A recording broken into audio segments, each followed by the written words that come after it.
How does the book of Joshua propel the biblical narrative forward? Well, hi, and welcome to the Get More Ministries YouTube channel. My name is Daryl, and that's the question we're going to be answering today in this video series. See, we're reading through the Bible in a year in 2024, and one of the things that's really helpful when we read through the Bible is understanding how the narrative progresses forward, not only in each book, but how each book actually contributes to the greater whole. You see, Genesis starts us off, and then it flows into Exodus. And then actually Leviticus is connected with Exodus and Numbers. And so everything is really interconnected, especially in these narrative books. And so what we want to do as we're reading, in order to help prevent ourselves from getting lost and kind of waking up and thinking, what's going on? Where am I? We want to follow this narrative. And so that's what this series is specifically dedicated to.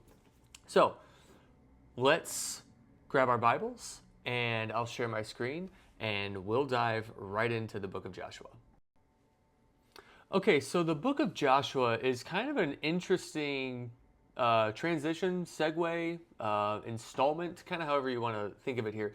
So we have the first 5 books of the Bible, which are Genesis, Exodus, Leviticus, Numbers, and Deuteronomy. And those make up what's called the Pentateuch. And so, they're called the first 5, the 5 books of Moses. They're attributed to Moses, and they kind of have a nice chunk of the biblical narrative.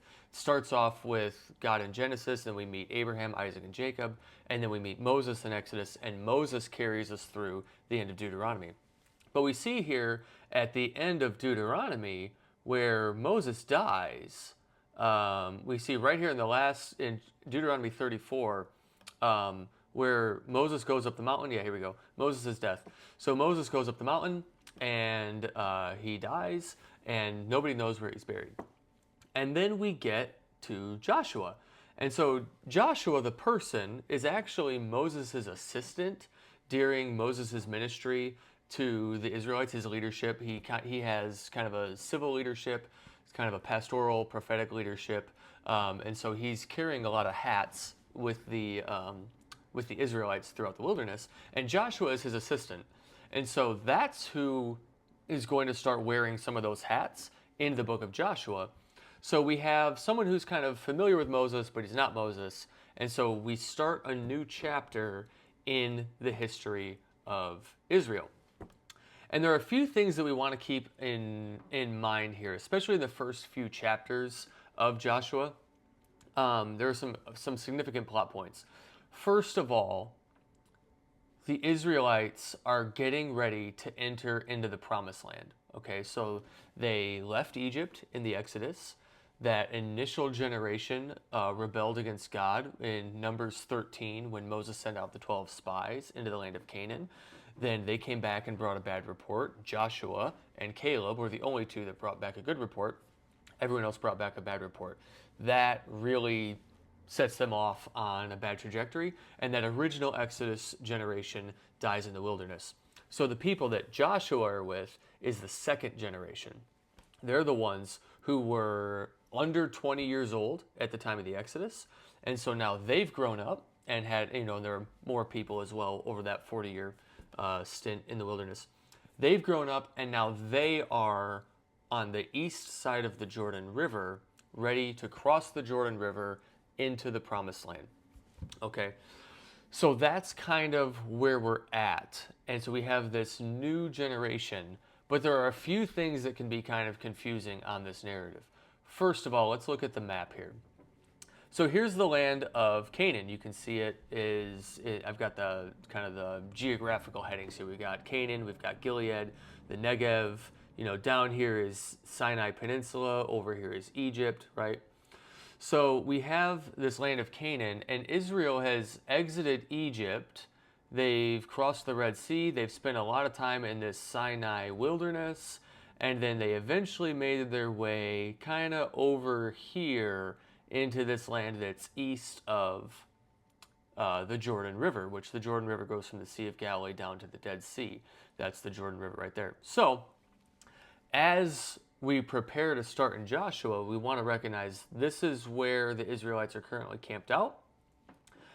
But As they're camped out there, we have 2.5 tribes that had originally approached Moses and asked, "Hey, this land is really good for what we do. We raise livestock, and this is great for us." And so those are the Reubenites, the Gadites, and half the tribe of Manasseh.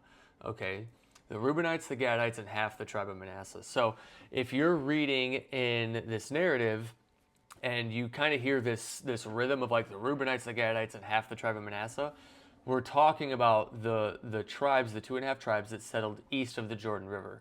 And let me show you what this looks like. So here we go. Reuben down here in red in the south, Gad in the middle, and remember this is the Jordan River here between the two seas, and then half the tribe of Manasseh. What do you mean half the tribe of Manasseh? Well, you have Manasseh here on the east side, and you have a portion of Manasseh here on the west side. So that's why it's half the tribe of Manasseh. So that can be kind of confusing when you're trying to keep track of that, but that's kind of where we're at in the first opening chapters of Joshua.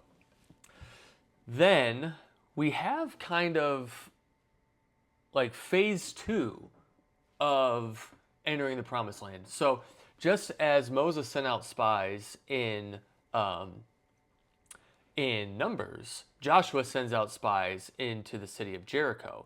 And so we see that here in, what is it, chapter 2, I think? Yeah, where we have Rahab and the spies. So the spies go into Jericho, spy out the land. Rahab forms a covenant with them. So we have spies going into the land, coming back to give a report. And then this new generation, the second generation, right? They kind of have their own Exodus experience, right? They have the spies. Then they actually cross the Jordan River. And that's in chapter 3 here of Joshua. They cross the Jordan River, and God stops the flow of the Jordan River. It's a dry riverbed, just like with the Red Sea. And they cross the Jordan River on dry ground. So we have a lot of similarities, a lot of overlap, a lot of parallels between the original Exodus generation and the second generation. And that's going to be kind of a theme that flows throughout the book and helps propel this narrative forward. Is the second generation is like faithful-ish. They have a lot of things that they do faithfully. There are a few things that they do unfaithfully. And so that is what kind of builds and propels the thrust of this narrative forward throughout the book. So just to highlight a few of these, we have the crossing of the Red Sea, or the Jordan River, just like the Red Sea. They set up memorial stones on the other side of the Jordan as a way, to kind of have a landmark of that event. And then you actually have circumcision in chapter 5. The subsequent generations that were born in the wilderness were not circumcised. So now you have the circumcision of the people as they enter into the land. So now we move into the actual conquering of the land. So Israel's crossed the sea, and now they're ready to actually conquer the nations that God has told them to conquer and then settle the land. And this is where we see kind of the faithfulness-ish. So the first city that they conquer is going to be Jericho. And they do a pretty good job, right? God gives them instructions of like marching around the city and then, shout, and the walls come down and they go in and they conquer. And everything starts off really well until we meet this guy, Achan, who sees something in Jericho and takes it because he covets after it. The problem is God had told Joshua, everything from Jericho, you're going to treat as kind of like a tithe offering type to me. So like, I'm going to take, give everything of the first that you conquer to me. And Achan sees something that's really shiny that he likes, and he takes it and hides it in his tent. And so then the Lord does not go with Israel into the next battle, and then members of Israel die, and they have like this whole, whoa, what's going on? They find out it's Achan. So we have faithfulness-ish, and then Achan, right? Similar thing where Joshua renews the covenant after the Achan debacle with the people, right? So that's in Joshua 8:30 through 35. So he renews the covenant, and let's actually bounce up to that quick so we can read that. It's only a few verses. because anytime we renew the covenant, that's a pretty important plot point because it's a recommitment of the people to Yahweh. So Joshua 8:30. At that time Joshua built an altar on Mount Ebal to the Lord, the God of Israel, just as Moses the Lord's servant had commanded the Israelites. He built it according to what is written in the book of the law of Moses, an altar of uncut stones on which no iron tool has been used. So Joshua is reconfirming the covenant, and he's being faithful in the steps that you're supposed to take leading up to this type of event. Then they offered burnt offerings to the Lord and sacrificed fellowship offerings on it. There on the stones, Joshua copied the law of Moses, which he had written in the presence of the Israelites. All Israel, resident alien and citizen alike, so Israelites, non-Israelites, because remember there was a host of Egyptians that also went up with Israel at the Exodus event, with their elders, officers, and judges stood on either side of the ark of the Lord's covenant, facing the Levitical priests who carried it. Half of them were in front of Mount Gerizim and half in front of Mount Ebal. So that goes back to like the blessings and the curses that we saw in Leviticus and Deuteronomy. As Moses, the Lord's servant, had commanded earlier concerning the blessings of the people of Israel. Afterward, Joshua read aloud all the words of the law, the blessings as well as the curses, according to all that is written in the book of the law. There was not a word of all that Moses had commanded that Joshua did not read before the entire assembly of Israel, including the women, the dependents, and the resident aliens who lived among them. So it's a pretty significant event here in the narrative of Joshua. We have a large portion of what they've done thus far is faithful. They have the Achan debacle, the Achan treachery, right, of unfaithfulness. Immediately after that, Joshua renews the covenant. Okay, okay, we're getting back on track. But then, in chapter 9, it's sad. So immediately after this renewal of the covenant, they're deceived by Gibeon. So remember when I had the atlas up here, and we go to geographic names. Oh no, that was Gilead, my bad. I always get those two confused sometimes, Gilead and Gibeon. I'm like, oh yeah, Gilead, that's what, no, I do that constantly. It's really sad. So scratch that. Anyway, after they renew the covenant, then these Gibeonites, who are actually residents of the land, they come and deceive Israel. They come to make a treaty with Joshua, and Joshua doesn't consult the Lord. He goes ahead and makes a treaty, and it turns out that these Gibeonites are their neighbors, people who they were supposed to conquer. And so now they're plagued with the presence of the Gibeonites because they made a vow to allow them to live next to them. So you're like, faithfulness-ish. And then we've kind of finished this section of conquest with the Lord's victory through Israel.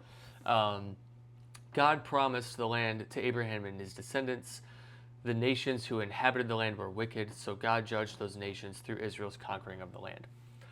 So that's really what we see going on here. And we can read about that interaction between God and Abraham between Genesis 12 and 15, I think specifically, is where you'll get kind of those initial promises. So Israel conquers the land. They cross the Jordan. Again, remember, now I'll pull the atlas up. So now they're camping out here on the east side. They cross the Jordan. They are faithful-ish, and they're ready to disperse the land. And then the second half of Joshua, chapters 13 through 24, are really how, let's see, let me get this up. This territory is distributed among the tribes. So that's what we have in the back half of Joshua, where now the allotment of the land is actually going on. And so it can be kind of like, wait, what am I reading? But that's what's happening. It takes up 12 chapters. You got 12 tribes, right, that are inheriting land. So it takes up 12 chapters. Each chapter gets its own portion, which I think is significant because remember when in the ancient world, writing wasn't the same kind of cultural institution that it is today. So for someone to write something down, it was pretty important. And so we can see the importance of the allotment of the land to the nation of Israel by the fact that not only did they write it down, but they didn't just write a sentence like, and then Joshua distributed the land faithfully. Like, no, it's pretty detailed. And I think that's significant, right? And so it can be tough to kind of figure out the geographical references, the landmark references, but keep in mind that this is a very significant event because we have to remember why these people, the people of Israel, are even where the narrative describes them, right? And it all comes back to God's promise to Abraham. Okay? It comes back to God's promise to Abraham. So we see Genesis 15, verses 13 through 16. Let me get there.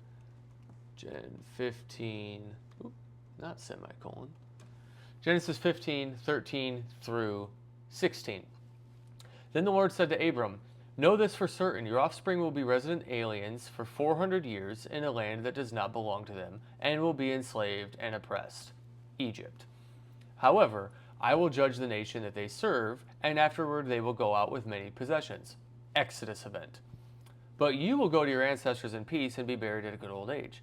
In the 4th generation they will return here, land of Canaan, where Abram currently is, for the iniquity of the Amorites has not yet reached its full measure." Okay, so part of God's promise to Abram and his descendants is going to it's going to be kind of two sides of the same coin. One, it's a promise that he's made to this man Abram and his descendants, when they act faithfully, that promise is going to be fulfilled.